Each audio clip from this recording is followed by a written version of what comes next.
news ngayon ani kita diri karon sa San Giovanni Rotondo, Italy.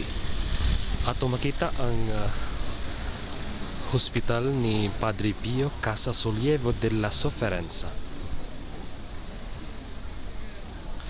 Atong makita sa ubos nga bahin ang karsada gikan sa sentro padulong diri sa Basilica ni San Pio da Pietrelcina.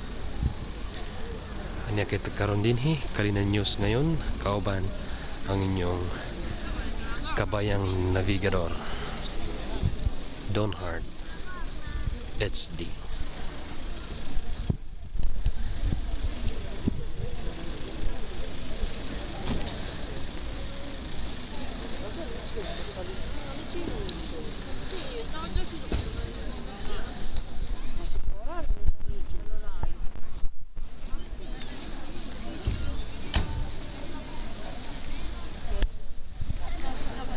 Atong makita ang Via Crucis sa dapit sa taas nga bahin.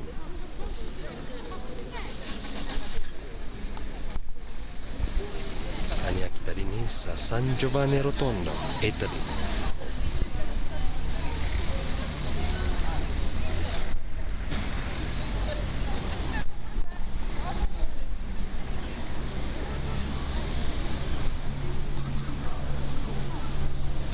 Kalinan News ngayon.